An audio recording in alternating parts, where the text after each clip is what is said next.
Здравствуйте, рады приветствовать вас в проекте «Онлайн-среда». Меня зовут Катерина Сергеева, и сегодня мы расскажем вам актуальные новости России и нашей республики, а также обсудим интересные события и ответим на ваши вопросы.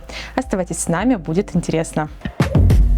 Правительство России 1 октября проиндексирует зарплату отдельным категориям бюджетников на 7,6%. Мера коснется сотрудников федеральных, казенных, бюджетных и автономных учреждений, а также работников гражданского персонала, воинских частей и федеральных госорганов и некоторых других категорий. В федеральном бюджете на 2025 год и плановый период 26-27 на индексацию предназначено около 31 миллиарда рублей. В сообщении Кабмина отмечается, что увеличение уровня реальной зарплаты – одна из законодательно установленных гарантий при оплате труда, прописанных в Трудовом кодексе Российской Федерации.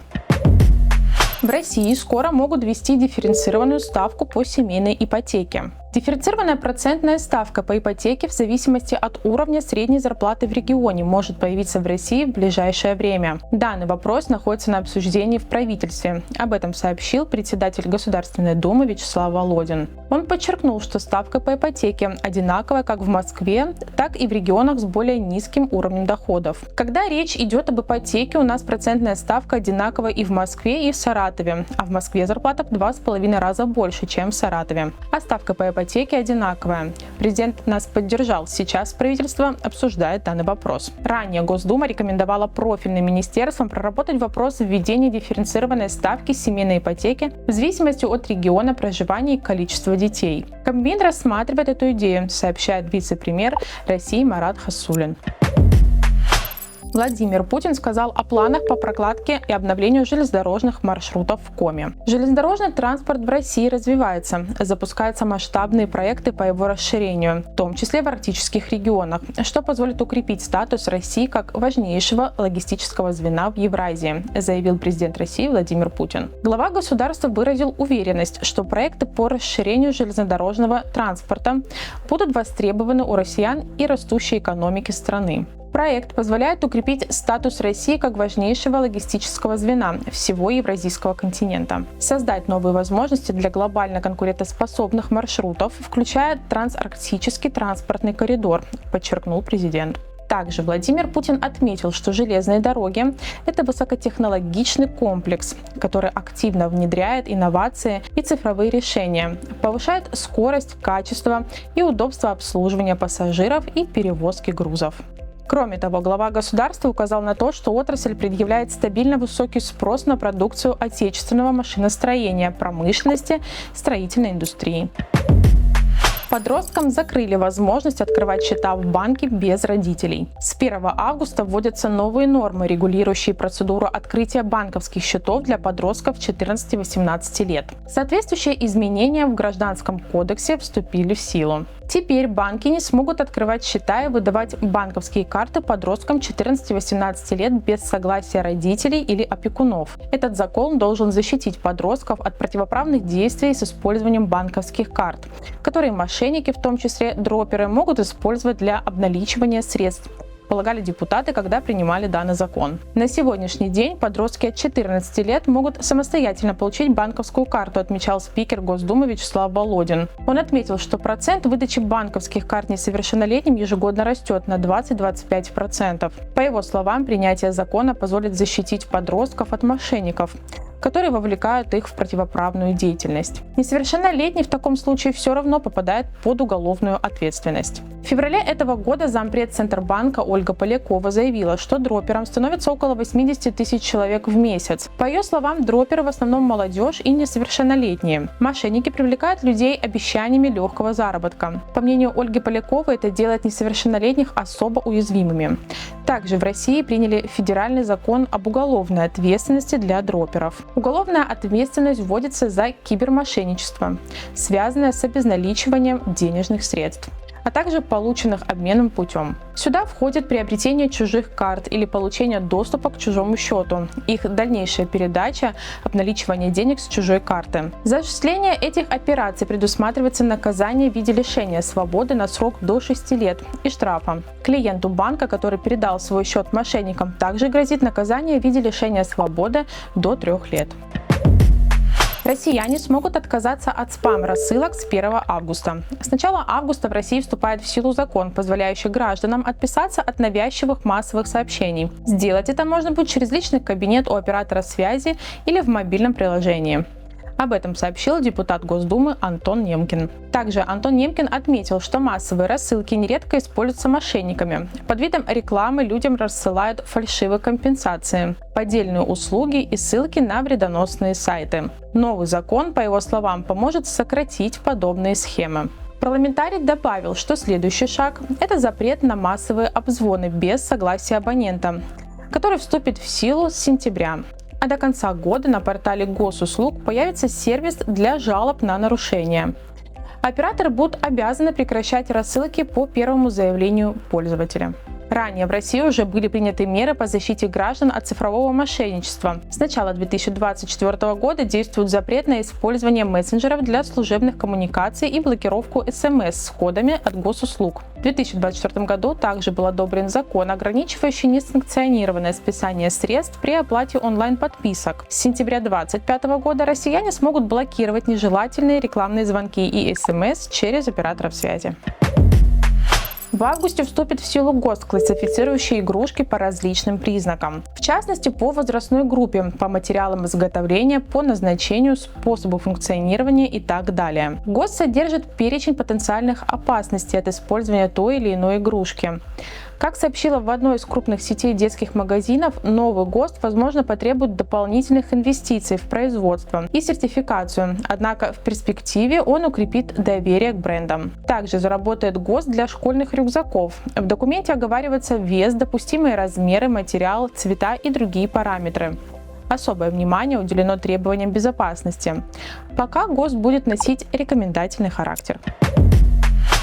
Долги россиян за ЖКУ захотели продавать коллекторам. Управляющие компании захотели продавать долги граждан за жилищно-коммунальные услуги третьим лицам, в том числе коллекторам. Отмечается, что растущая задолженность граждан по коммунальным платежам беспокоит управляющие многоквартирными домами компании.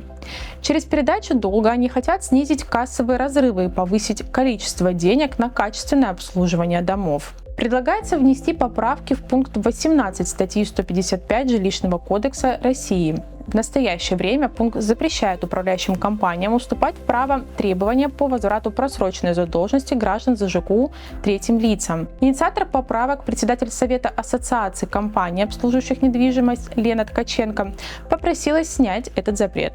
Обращение было направлено 23 июля спикеру Госдумы Вячеславу Володину и в Министерство строительства. По итогам 2021 года долги за ресурсы и услуги предприятий ЖКХ со стороны организаций населения составили почти 1,5 триллиона рублей, говорится в стратегии развития строительной отрасли и жилищно-коммунального хозяйства на период до 2030 года с прогнозом на 35-й, утвержденной правительством РФ.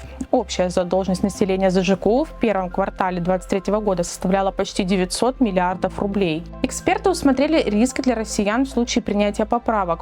По словам руководителя направления правового сопровождения споров в сфере ЖКХ и управления недвижимостью юридической компании «Яковлев и партнеры» Сергея Сергеева, одним из рисков является передача задолженности недобросовестным коллекторам. По этой причине передавать право долга третьим лицам запретили несколько лет назад. В России предложили ввести оздоровительные сертификаты для детей. Депутаты Госдумы направили на рассмотрение в правительство России законопроект о ежегодном выделении детям оздоровительных сертификатов номиналом 20 тысяч рублей. Документ предусматривает, что средства могут быть использованы на отдых в лагерях и санаториях, включенных в Федеральный реестр организаций детского оздоровления, а также на оплату проезда к месту отдыха. По мнению авторов инициативы, введение именных сертификатов позволит усилить профилактику заболеваний среди детей и обеспечит адресную поддержку семей вне зависимости от материального положения, социального статуса или региона проживания. Это будут целевые деньги, которые можно потратить только на детский отдых и проезд к месту отдыха и оздоровлению ребенка. Конечно, 20 тысяч рублей не покроют все затраты на детский отдых, но эти деньги станут ощутимым подспорьем для русских семей, подчеркнул один из авторов инициативы Леонид Слуцкий. Ранее депутаты Госдумы внесли предложение о введении ежегодной компенсации в размере 10 тысяч рублей для родителей, учащихся на приобретение школьной формы. За осквернение памятников погибшим воинам могут посадить в тюрьму. С 3 августа в России ужесточается ответственность за осквернение памятников и воинских захоронений, посвященных защитникам Отечества и Дням воинской славы. Новый закон вводит уголовное наказание за любые действия, наносящие вред мемориальным музеям и памятным знакам на местах сражений, не только за их разрушение или уничтожение. С 3 августа в России ужесточается ответственность за осквернение памятников и воинских захоронений, посвященных защитникам Отечества и Дням воинской славы. Новый закон вводит уголовное наказание за любые действия, наносящие вред мемориальным музеям и памятным знакам на местах сражений, не только за их разрушение или уничтожение. Вандалам, портящим внешний вид или содержание памятников, грозит штраф до 3 миллионов рублей или лишение свободы до 3 лет. Если нарушение совершено группой лиц с применением насилия и касается объектов, связанных с Великой Отечественной войной, штраф увеличится до 5 миллионов рублей, а срок лишения до 5 лет. Важно отметить, что эти строгие меры распространяются на мемориалы, находящиеся как в России, так и за ее пределами. Осквернением теперь считается любое ухудшение состояния мемориала или его внешнего вида. Согласно пояснительной записке к законопроекту, это включает нанесение надписей и рисунков на памятные сооружения, приготовление пищи на вечном огне и другие подобные акты вандализма. Любое из этих действий может повлечь за собой уголовное преследование. Мошенники стали использовать звонки из военкомата для обмана россиян. Мошенники звонят якобы из военкомата для обмана граждан и получения доступа к их аккаунту на портале госуслуг. С незнакомого номера поступает звонок. На том конце провода предоставляется сотрудникам военкомата и говорят о необходимости уточнения каких-то данных воинского учета. Причиной уточнения данных незнакомец называет необходимость актуализации сведений в связи с началом функционирования реестра электронных повесток. В ходе общения мошенник просит потенциальную жертву назвать СМС-код, приходящий в сообщении. С его помощью они получают доступ к аккаунту на госуслугах. Единый реестр воинского учета не требует никаких кодов подтверждения или дополнительных проверок. Если от вас кто-либо требует сообщить код из СМС, сразу же прекращайте разговор. Путешествие в прошлое. В Коми начнет курсировать ретро-поезд. В августе финно-угорский этнопарк по поручению руководителя региона Ростислава Гольдштейна вновь запускает экскурсионные туры на ретро-поезде «Лебедянка». Его уникальный состав умчит пассажиров в старинное село Усть-Вым и железнодорожный город Микунь. Поездка будет осуществляться в современных комфортных вагонах с мягкими сидячими креслами. В пути пассажиров ждет увлекательная экскурсия, погружение в которую начнется еще на перроне. Туристов по прибытии ждет культурно-познавательная программа. В селе Усть-Вым они посетят Михайло-Архангельский монастырь, историко-этнографический музей, музейный объект, крестьянская усадьба. А в Микуне музей истории города, храм Успения Пресвятой Богородицы и мастерскую окрас автомобилей Микунского филиала Сыктывкарского автомеханического техникума, в котором студенты в том числе обучаются на машинистов локомотива. Такая туристическая поездка рассчитана на широкую целевую аудиторию, в том числе на семьи с детьми, молодежь и пенсионеров. Для некоторых категорий действующие специальные социальные тарифы. Житель НТ украл 75,5 тысяч рублей у спящего пассажира на станции Райоль. Злоумышленника удалось задержать в Печоре. По данным следствия, подозреваемый не успел распорядиться всеми похищенными деньгами. Сосногорский транспортный прокурор утвердил обвинительное заключение по делу о краже и направил его в суд для рассмотрения по существу. В настоящее время ведется подготовка к судебному разбирательству. Надзорное ведомство контролирует соблюдение законности при расследовании преступления, совершенного на объекте железнодорожного транспорта. А сейчас мы ответим на самые интересные вопросы, которые задавали интинцы на этой неделе. Когда в Инте включат уличное освещение? В связи с сокращением светового дня уличное освещение будет включено примерно ориентировочно с 10 по 12 августа. В связи с сокращением дня мы издадим нормативный акт, в рамках которого мы рекомендовать будем управляющим компаниям и остальным организациям включить уличное освещение. Но вместе с тем хочу ответить то, что сейчас, на сегодняшний день, при наступлении темноты, ничего не мешает управляющим компаниям включать те лампы, которые расположены возле подъездов, освещать территорию возле многоквартирных домов. Это их воля, их право, поэтому не надо ссылаться на постановление и остальные нормативные акты. А так, с 10 по 12, да, мы включим городское освещение, будем рекомендовать всем, чтобы включили тоже. Да, в случае, если возле многоквартирного дома жители считают, что освещения недостаточно, на сегодняшний день с наступлением темноты, они могут сами обратиться в управляющую компанию и потребовать от них, чтобы они включили те фонари, которые расположены в подъездах, тем самым освещать им территорию возле многоквартирного дома. Это их право, и управляющая компания не вправе им в этом отказать. Что делать, если пропал паспорт? Получение, замена или восстановление утраченного паспорта – это необходимость, с которой сталкивается каждый. Новый паспорт гражданина Российской Федерации оформляет при его утрате, достижении человеком определенного возраста, изменении личных данных, непригодности документа и по иным основаниям, предусмотренных законом. В случае утраты паспорта необходимо обратиться в любое территориальное подразделение полиции по месту проживания или по месту утраты документа.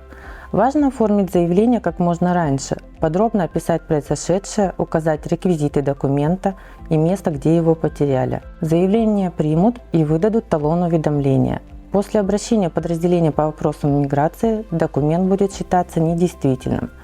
За утрату паспорта предусмотрен штраф до 300 рублей. Кроме того, необходимо оплатить госпошлину 1500 рублей за паспорт в связи с его утратой. Документ можно получить только в подразделении по вопросам миграции. Для этого вам необходимо предоставить заявление об утрате, в котором должны быть указаны обстоятельства утраты паспорта, ваши установочные данные и 2 фотографии. Также можно приложить талон уведомления, полученный в отделении полиции.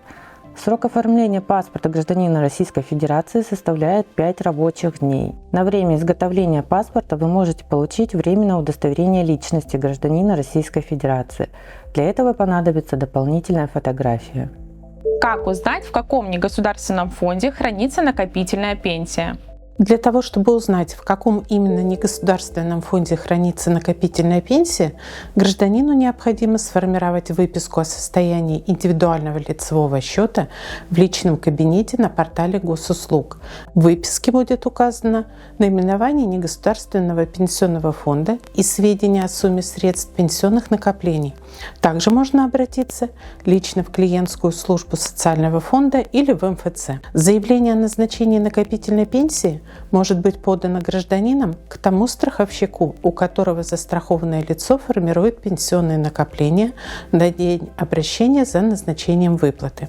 Граждане, формирующие средства пенсионных накоплений в негосударственном пенсионном фонде, подают заявление о назначении накопительной пенсии в соответствующий негосударственный пенсионный фонд. Как посетить национальный парк Юг-2? С этого года разработаны паспорта маршрутов, которые утверждены департаментом особо охраняемой природной территории.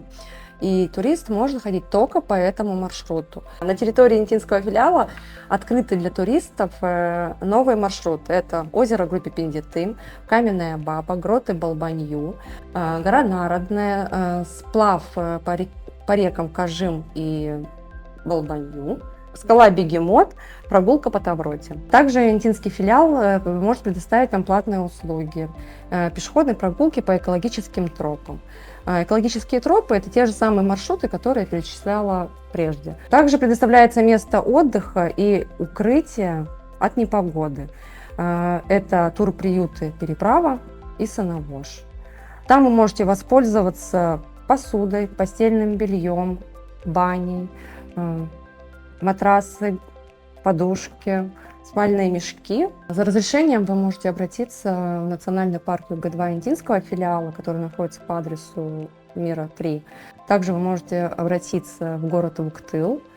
Электронная почта есть на официальном сайте Национального парка, и вся подробная информация там есть. Для этого вам нужен паспорт. Вы должны скачать на официальном сайте заявочку, заполнить ее, предоставить сканы документов, паспорт, 1-2 страница, прописка. Если у вас есть льготы, удостоверение, подтверждающее, что вы льготник. Группа сама собирается, они предоставят нам заявку, и с водителями договариваются сами. Водители – это частные извозчики у нас. Вот и подошел к концу выпуск проекта «Онлайн-среда». Благодарим вас за внимание и надеемся, что вы узнали много нового и интересного. Увидимся с вами на следующей неделе. До новых встреч!